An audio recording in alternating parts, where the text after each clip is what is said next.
اور میں مسلمانوں سے بھی گزارش کروں گا، یا علی مشکل کشا کہنا قیودات کے ساتھ بالکل جائز ہے، انبیاء علیہم السلام سے طلب امداد جائز، ہمارے پاس دلائل موجود ہے۔ غوث اعظم رضی اللہ تعالیٰ عنہ کی طرف متوجہ ہونا شرعی طریقے سے قیودات کے ساتھ آپ سے طلب امداد جائز ہے، لیکن اگر ایک سنی یہ ذہن بنا لے کہ مانگنا ہے تو صرف نبی سے مانگنا ہے، مانگنا ہے تو غوث پاک سے مانگنا ہے، مانگنا ہے تو خواجہ صاحب سے مانگنا ہے، اور اس کو اس طلب کے اندر ایک تڑپ اور ایک کشش اور ایک گہرائی محسوس ہو، جب اللہ سے مانگے تو سطحی پن محسوس ہو، اسے اپنے ایمان کی فکر کرنی چاہیے۔ یہ معرفت خداوندی کی کمی ہے ہمارے اندر کہ جب ہم غوث پاک کو پکاریں تو ایمان مضبوط سا نظر آئے اور بڑا ہی اعتماد نظر آئے، جب اللہ کو پکاریں تو اعتماد میں تزلزل نظر آئے۔ اگر ایسا ہے تو اس مسلمان کو غور کرنا چاہیے۔ وسیلہ شرعن جائز ہے وسیلہ قائم کرنا، لیکن کس نے کہا کہ صرف وسیلہ ہی قائم کرو؟ اب اللہ سے ڈائریکٹ مانگنا تمہارے لیے غلط ہو گیا ہے، نبی سے مانگو، غوث پاک سے مانگو، یا ہر ایک میں وسیلے ہی پیش کرو تب تمہیں ملے گا ورنہ نہیں ملے گا۔ یہ جو ایک ہمارے ہاں بے اعتدالی پیدا ہوئی ہے یہ صحیح نہیں ہے۔ سب سے پہلے اپنے رب کی طرف متوجہ۔ میرے استاد محترم کی کتاب پڑھیں، من عقائد اہل سنہ، عبد الحکیم شرف قادری صاحب دامت رحمت اللہ علیہ، بہت زبردست عالم دین تھے میرے استاد۔ انہیں اگر آپ دیکھتے نا تو آپ کہتے ہیں یار یہ واقعی اللہ کا ولی، یہ ایسے سادہ آدمی اور ایسا اللہ نے ان کو وجاہت سے نوازا تھا ماشاءاللہ۔ میں نے ان سے بخاری شریف پڑھی اور مجھ سے بڑی محبت کرتے تھے، بہت زیادہ۔ مولانا اکمل کہتے تھے، مولانا اکمل بڑے پیارے استاد تھے، اللہ ان کو جنت الفردوس میں اعلیٰ مقام عطا فرمائے۔ آپ نے اپنی اس کتاب میں لکھا کہ اللہ تعالیٰ سے ہی طلب امداد اولا اور افضل ہے، اللہ سے طلب امداد کرنے، وہی مالک ہے، خالق ہے، پوری کائنات کے دست قدرت اس کے ہاتھ میں ہے۔ ہاں میرے اللہ کی عادت کریمہ ہے کہ وہ جو عطا فرماتا ہے وسیلے سے ہی عطا فرماتا ہے، وسیلے کی طرف نسبت جو ہے وہ اللہ کی طرف ہی ہوتی ہے۔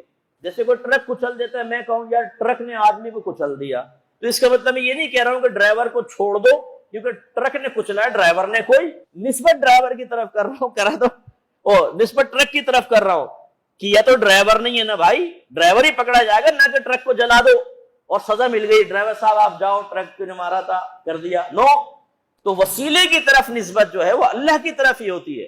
لیکن اگر ایسا ہی ہو کہ ڈرائیور کو کہو گے تم جاؤ، تم نے کوئی مارا ہے، ٹرک نے مارا ہے، یہ صحیح ہوگا؟ بس یہ سمجھے کہ جب وسیلے کی طرف اتنی توجہ ہو جائے، خالق کو ایک معذاللہ ایک کم اہمیت کا حامل سمجھا جانا شروع ہو جائے، ماں بات پہ یا غوث اعظم دستگیر تو کہے یا اللہ نہ کہے، اس کے زبان سے نہ نکلے اور کہے تو وہ اجنبیت سی محسوس کرے، اس میں تھوڑا سا توجہ کرنی چاہیے، ہماری عوام کو توجہ کرنی چاہیے۔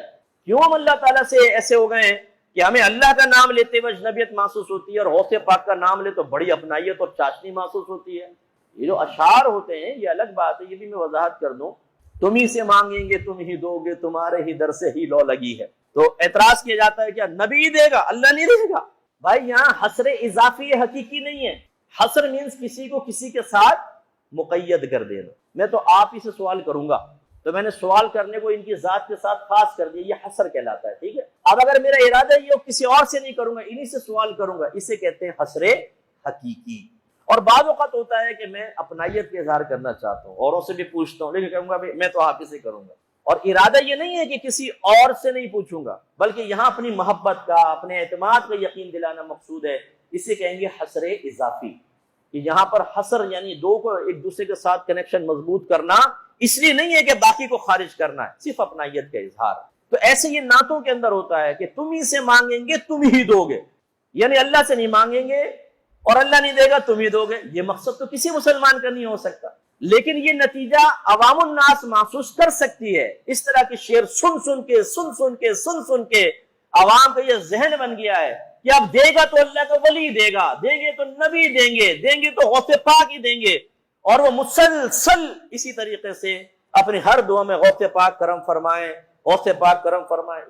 ہمیں یہ عوام کو سمجھانا کہ بہت سی چیزیں حد اعتدال میں بالکل جائز ہوتی ہیں، لیکن جب آپ اعتدال کو پھلانگ کے تھوڑے آگے بڑھتے ہیں تو اس میں بعض اوقات نقصان ہو سکتا ہے کہ آپ کی آنے والی نسلوں کو وہ معرفت حاصل نہیں ہوگی جس معرفت کے ساتھ آپ نے دونوں چیزوں میں فرق کر کے اور آپ چل رہے ہیں۔ جیسے میں آپ کو سمجھا رہا ہوں، اگر آپ اپنے بچوں کو نہ سمجھائیں اور آپ کے گھر میں یہی ہو بھئی ہم تو غوث پاک بڑا کرم فرماتے ہیں، میرے تو سرکار نے کرم کیا، خواجہ صاحب کی دیکھ پکائی، خواجہ صاحب نے کرم کر لیا. یہ باتیں مسلسل چل رہی ہیں، زیادہ یہ چل رہی ہیں، کبھی کبھار یہ بھی اللہ نے کرم کر دیا. تو بچوں کا ذہن کیا بنے گا کہ اگر کرم ہوتا ہے تو نبی کی بارگاہ سے ہی ہوگا، غوث پاک کی ہوگا، خواجہ صاحب کی چھٹی فلاں فلاں، تو وہ بچے اس طرف مائل ہو جائیں گے. بہت زیادہ ایک ذہن بن جائے. مجھے ایک عام آدمی نہیں، ایک عالم دین ملا، عالم دین تھے. کہاں ملاقات ہو یہ بھی نہیں بتاؤں. وہ کہنے لگے مفتی صاحب میمن تھے. ہم میمنوں میں یہ ہے اگر کوئی اللہ کے نام پر مانگے تو 50 روپے دیں گے، اور غوث پاک کے نام پہ مانگے تو 500 روپے دیں گے. بڑی بات. اب میں اس کو غلط نہیں کہہ رہا ہوں، میں نے ان سے بحث بھی نہیں کی. یہ وجہ فرق کیوں ہے بتائیے، کیوں ہے وجہ فرق؟ غوث پاک کو بھی اگر مقام غوثیت حاصل ہوئی تو میرے رب کا کرم ہے. اللہ تعالیٰ نہ چاہے تو نہیں. آپ حضرت کو غوث کہہ کے چپڑ جائیں گے کہ حضور ہماری حاجات پوری کریں، کیونکہ حضرت مقام غوثیت پر نہیں ہے نا. اس کا مطلب ہے غوث ہوگا تو وہ غوث اللہ نے بنایا، ان کا مقام مرتبہ دیا. لیکن آپ اس انداز سے چیز کو بیان کر رہے ہیں کہ جس میں غوث پاک سے اظہار عقیدت تو ہے لیکن تقابل میں اللہ کا ذکر کر رہے ہیں. اس تقابل سے عام ذہن کیا نتیجہ مرتب کرے گا مجھے بتائیے. میں اس کا بھی مخالف ہوں، اور میں نے کئی جگہ جلسوں کے اندر برملا ٹوکا ہے اور کوشچن کیا ہے نقیب محفل سے. نعرہ تکبیر میں ایک ہاتھ اٹھاؤ، نعرہ رسالت میں 2 ہاتھ اٹھاؤ. کیوں؟ میں نے ایک نقیب محفل سے کہا، میں نے کہا کیوں اللہ کے نام پر 1 ہاتھ اور غوث سرکار کے نام پر 2 ہاتھ کیوں؟ مجھے سمجھاؤ کیا ہے اس کے پیچھے لاجک، کیا کہنا چاہتے ہو؟ اس سے عوام کیا نتیجہ مرتب کرے گی؟ مجھے یہ بتاؤ کہ اللہ کے لیے 1 ہاتھ اٹھاؤ، نبی کے لیے 2 ہاتھ اٹھاؤ، کیا نتیجہ مرتب کرے گی؟ میں آپ پہ چھوڑ دیتا ہوں، آپ خود ہی غور کریں. میں اس پہ ناجائز حرام کا حکم نہیں دے رہا ہوں، میں کہہ رہا ہوں اس سے عوام کیا نتیجہ مرتب کرے گی وہ بتاؤ. کون سا اس میں اظہار عقیدت نبی کریم کے ساتھ ایسا پوشیدہ ہے جس میں اللہ کی بھی عظمت بن رہی ہو اور نبی کریم کی عظمت بھی ظاہر ہو رہی ہو؟ نعرہ تکبیر میں 1 ہاتھ، نعرہ رسالت میں 2 ہاتھ. کیوں بھائی؟ اس وجہ سے. اگر آپ کے ذہن میں کوئی سوچ ہے تو اسے عوام پر ایسا مسلط نہ کریں کہ عوام کے لیے امتحان بن جائے اور وہ معاذ اللہ ثم معاذ اللہ تعالیٰ کی حقارت کی نگاہ سے دیکھنا شروع کر دیں، ذہن میں حقارت پیدا ہو اور نبی کے لیے عظمت پیدا ہو. اور میں آپ کو چیلنج کرتا ہوں، آپ سے کویسچن کرتا ہوں، اگر نبی کریم کے سامنے کوئی کہتا کہ نعرہ تکبیر پہ 1 ہاتھ اٹھاؤ اور میرے نبی کے نعرے پہ 2 ہاتھ اٹھاؤ، بتائیں آپ کے نبی کیا کہتے ہیں؟ دیانتداری سے سوچ کے مجھے بتائیں کیا کہتے ہیں آپ کے نبی؟ پسند کرتے اس بات کو؟ میں دلیل دیتا ہوں آپ کو. سرکار کو صحابہ کے پاس سے گزرے، وہ ہمارے نبی کو حضرت موسیٰ علیہ السلام پر فوقیت دے رہے تھے، ہمارے نبی کے کمالات زیادہ ہیں. سرکار نے ارشاد فرمایا، رک گئے سرکار، فرمایا مجھے موسیٰ پر فوقیت مت دو. اسی طرح ایک روایت میں کہ یونس علیہ السلام پر سرکار کو فوقیت دے رہے تھے، سرکار نے فرمایا مجھے یونس پر فوقیت مت دو. اس کی شرح کیا ہے؟ شرح میں لکھا تھا کہ انداز کچھ ایسا تھا کہ نبی کے کمالات بیان ہو رہے تھے اور موسیٰ علیہ السلام کے لیے کچھ تحقیر کا سا پہلو نکل رہا تھا، لہذا نبی کریم نے اس کو منع فرمایا کہ مجھے اس انداز سے فوقیت نہ دو کہ کسی نبی کے لیے تحقیر کا پہلو نکلے. ورنہ میرے آقا نے خود فرمایا انا سید الاولین والآخرین، میں پہلوں کا بھی سردار ہوں، میں بعد والوں کا بھی سردار ہوں. لیکن کیا کسی کے لیے تحقیر کا کوئی لفظ کہا سرکار نے؟ نہیں.